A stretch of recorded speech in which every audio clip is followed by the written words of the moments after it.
Again, thanks everybody for coming. And for those, I think everybody here kind of knows Joe Borromeo, at least has seen his name.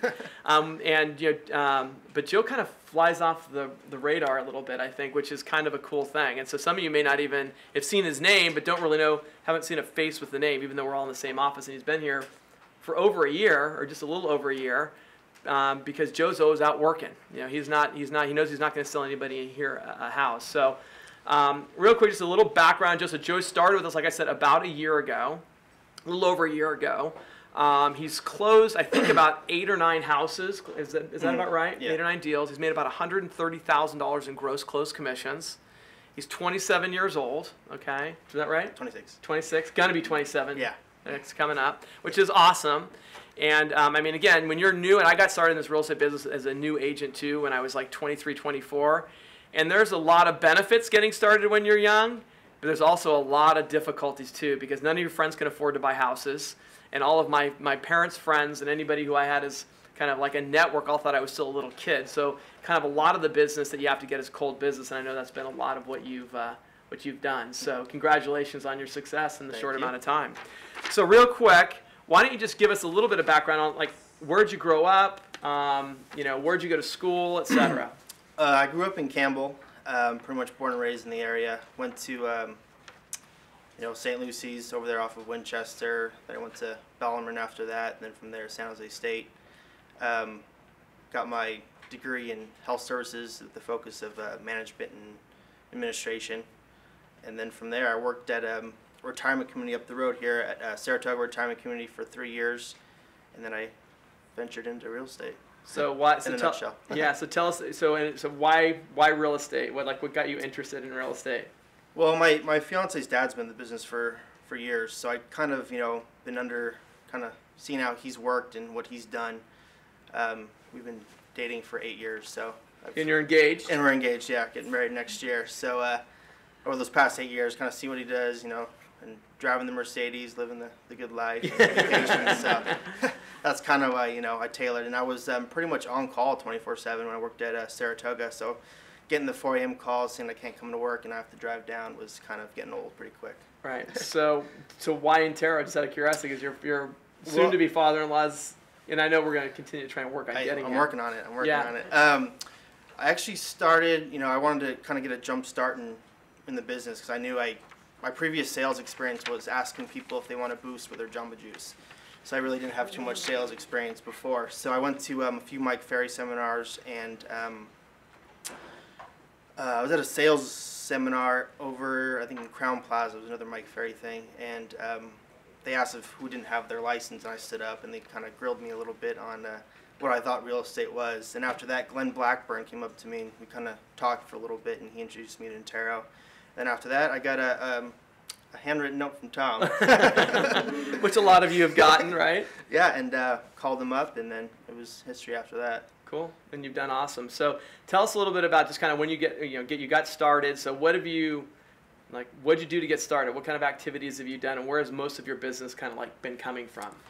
I would say probably 90% of it's just from my farm, basically. My first day, I printed out 1,200 flyers. I was like, I'm good to go. I'll get this done in two days. Yeah, that didn't work out. I did 900 in 1 day, and I couldn't walk for a week. So that was pretty much. I remember that. That was pretty much the story. And I ran into Mark Tatar there, and he's like, "Yeah, you got to get some few extra shoes and change them out every now and then." I was like, "Okay." And after that, I kind of spaced it out a little bit. So tell us about. So you're doing geographical farming, and so you're doing it in Campbell. Is that where you grew up, or? Yeah, pretty much where I grew up, around where my parents live. My grandma lives, a street down. My aunt lives a street down. My friends that went to grammar school, their parents live in the area too. So it's kind of I have a reason to talk to people in the neighborhood, and kind of relate to a lot of the neighbors. So it's kind of So, and I know, how many? Do you remember how many listings you've gotten out of that geographical farm and that? 7. So 7 of the listings have come out of that. And of those 7 people, did you know those 7 people before you got the listings, or were they just? No. Or were they all cold? They're all cold door knocks, or a referral from a door knock, and one was from the mother of a daughter I went to school with, and she pointed me over to. But it wasn't like most of them weren't like your mom referred you or your aunt referred you because it was their neighbor or something like that. Yeah, not in the farm. Okay. Cool. And then, so now what are you doing in that farm? So you said you printed 1,200, you did 900, then you couldn't walk for a week. Yeah. So, obviously that wasn't all there was to it. So what have you continued to do to kind of cultivate that farm and continue to kind of try and build that business? Basically, I'm consistent in the farm. For example, this month, since I have 2 closing, I'm going to probably drop 2,400 flyers, just sold cards, door knock around a certain area, and just kind of, that's just been my system. And since it's kind of, in the last 6 to 7 months, been kind of a lot of momentum, I just keep dropping flyers, keep door knocking, and just kind of. And so that's a lot. Is 2,400 pretty average for you a month, or is that like? And how many people are in your farm first? How many are total in that geographical farm? 1,200. So 1,200. Yeah. Is 2,400 more than you normally would do in a month? I do at least 1,200. I did 3,600 one month because I had 3 closings that month. I think it was in November, and that led to some more business in December and January. So. And how long? So let's just say if you're dropping 1,200 in a month, how much of an investment of time is that for you to do that? 2 hours a day for 2 weeks. 2 hours, and so Or basically. I usually try to, with the just sold cards, a little bit easier. Okay. The hard stock, so it's you don't have to put them under the mat. It takes a little bit longer. So. Right. And so, what other kind of things are you dropping off over in the farm? Are you, other kind of things so they make sure they call on you back and so forth. I'm doing just the flyers that Intero provides, the market updates, just any little piece that comes out. I'm trying to put it out, so I don't think my neighbors know what Intero marketing's doing. Right. So do you? What about like notepads? Are you doing? Oh, that? notepads. Yeah, every quarter, and I always write something on them. Mm-hmm. I usually get that from the Realtor magazine. I just kind of find a little highlighted tagline that kind of goes with what I'm trying to do, and I just a few words with a little signature, and I tape the bottom of them so they don't fly all over the place, and I drop around 1,200. Okay. So you got deals, which is good, and that's taking a little bit of time. Yeah. But you say you're dropping about. You think you're averaging about 1,200 a month, or probably a little bit more than that. At least, yeah. So maybe let's just say you're spending, like you said, you're 2 hours a day for 2 weeks. That's basically 20 hours. So you think you're spending 30 hours average a month in your geographical farm? Yeah. Which is about an hour a day on average. Yeah, not too. And so what are you doing with the rest of your time? Honestly. Yeah. Because he's not here in the office, which again, I think I tell everybody here, you're not going to sell anybody here a house, right? It's better if you're out there networking. It's like what other... Well, recently the weekend's just been kind of venue shopping for the wedding coming up, playing hockey. What other things do you do to generate business? Beyond just, obviously you got listing appointments, and when you got a listing, you got to, do all the things that are involved with getting a listing. But still, I'm getting the impression that you're just super efficient with your time. Yeah, I try to get everything done, around lunchtime, and then after that, I do a little cold calling, a little COI calling, but I'm, pretty efficient, get it done. Like this morning, I did 150 drops before here, and... That's awesome. Like, how many of you guys did 150 drops before you showed up to the sales meeting? Which is awesome. Which is more than most realtors will do. Well, most realtors won't do that in a year, but even those that say they'll do it won't do that in a month, which is awesome. Yeah. What about your center of influence? Are you doing anything to cultivate relationships with? Because I knew, like you said, you grew up in the area. Yeah.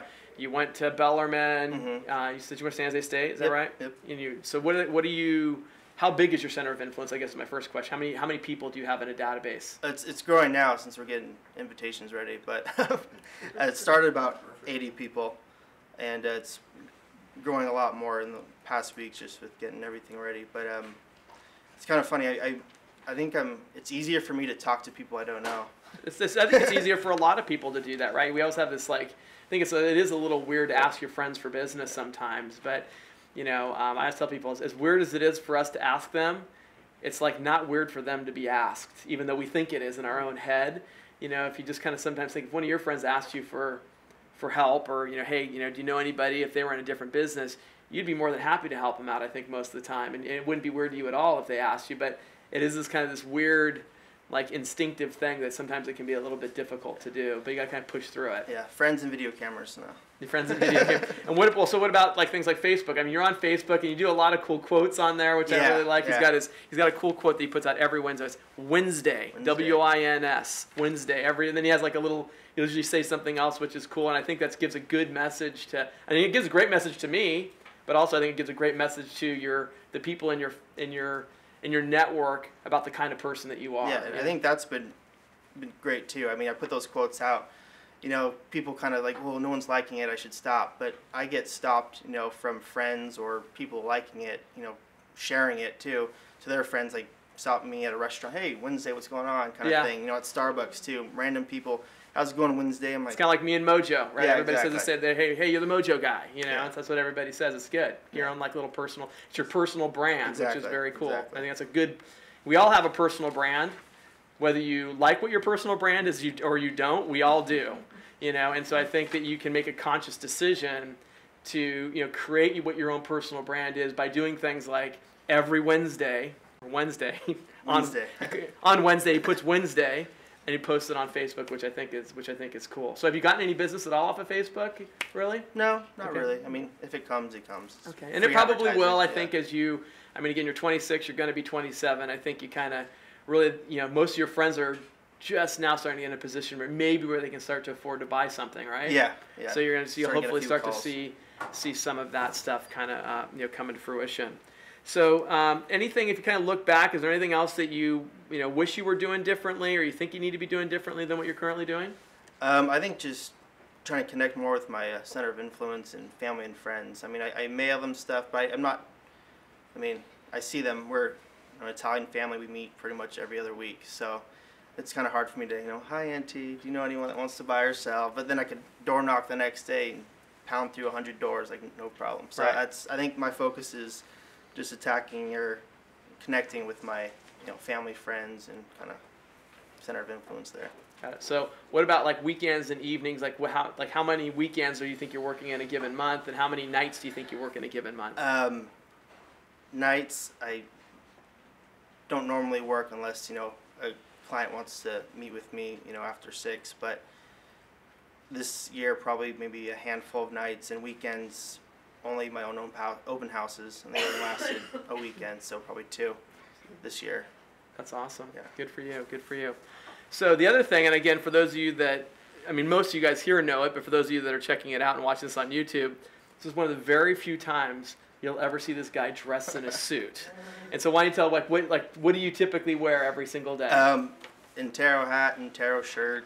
Every day. Yeah. I mean, walking shoes. Walking shoes. And I mean, you even wear it, like you were telling me, even your buddies and friends are giving you a hard time about it, right? So it was a funny story. We went camping back in March, and it was nice. And I just did some flyer drops, and I had my Intero jacket on, my Intero polo, and underneath was my Intero Slammer shirt. But I didn't know that. I just kind of threw everything on to just do some flyers before we left for camping. And it was warm up there. I took off my jacket. They're like, oh, of course, Intero polo.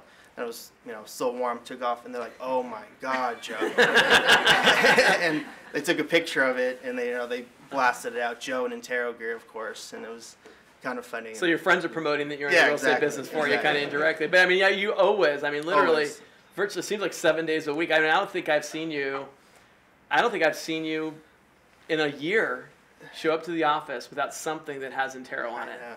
I mean, do you think that's been a big help for you as well? Yeah, I mean, at Starbucks, I mean, I'm usually at Starbucks once or twice a week in the morning. People talk to me about real estate, and you know, that's kind of led to one deal here, and you know, it was kind of free advertising. Well, after the $24 for the shirt. But, yeah, you know, it was good. It was easy. Good.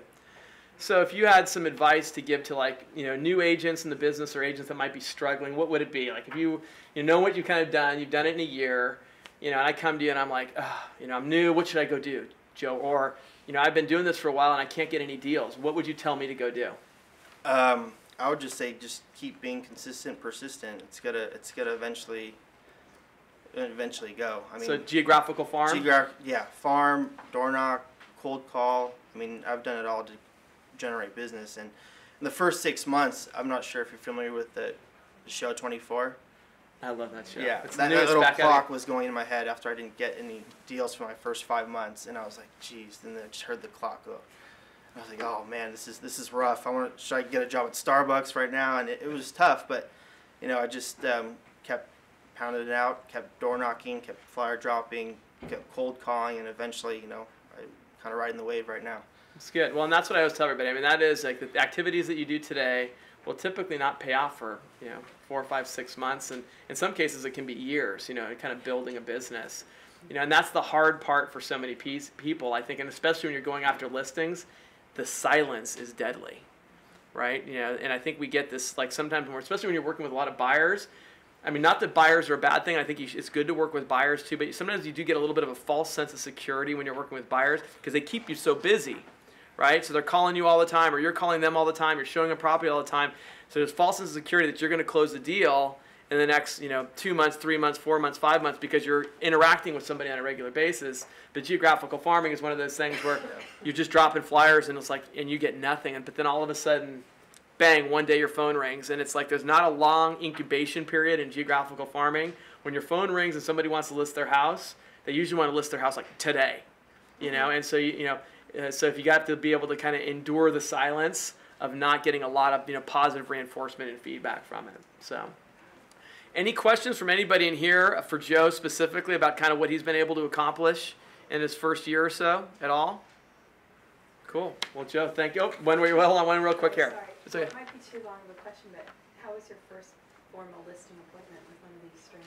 So she asked real quick, just so everyone, she asked, like, so tell us about your first formal listing appointment. How did you do? Did you go on your own? Yeah. What did you do? How did it go? It was actually pretty easy. It was a door knock. I did a quick little Mike Ferry script, pre-qualified him, ready to go. I showed up and I signed it within 10 minutes. It was just, I was kind of lucky at that point, but it was pretty smooth. Yeah, I don't know. How about your second one? Kind of the same thing. I think Well, you know what? Here's the thing. So here's the thing I'll tell you. In geographical farming, you will find that a lot too. These people almost have this sense that they know who you are, even if you've never met them before. Especially if they have like notepads with your picture on them. So a lot of times they don't interview other people, and they've already made the decision to list their home with you before they even show up. And again, in geographical farming, a lot of times these people have lived in these homes for a long period of time, which I know have been a lot of your clients. Yep. They have a tremendous amount of equity. And so they're not going to, nickel and dime you on things. They just want you to take great care of them, right? Yep. So again, yes. Door knocking script. Yeah, what is this door knocking script? So yeah, so what's your door knocking script? What do you say when you're out knocking? Well, right now, it's just, what, I have great news for you. I just sold, home XYZ in X amount of days, and we got, this much over price. Who do you know wants to buy or sell? And they're usually, no one. Well, how about you? When do you plan on moving? Just the kind of a Mike Ferry script from there. Mike Ferry door knock script. Yeah, yeah. And what about when you don't have something like when you don't have a listing or a sale that you've recently had? Then what would you typically do?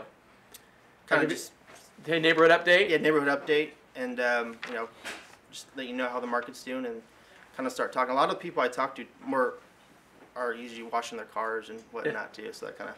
Well, I think also once you've done it, in the beginning when you first start door knocking, you do geographical farming. It's probably a little bit, people don't really know who you are, and they're a little bit more kind of standoffish, they're not sure, but after you come back a few times, they start to know you probably, right? Yeah, they know my name before I know their name. Yeah, that's good. Cool. Yes?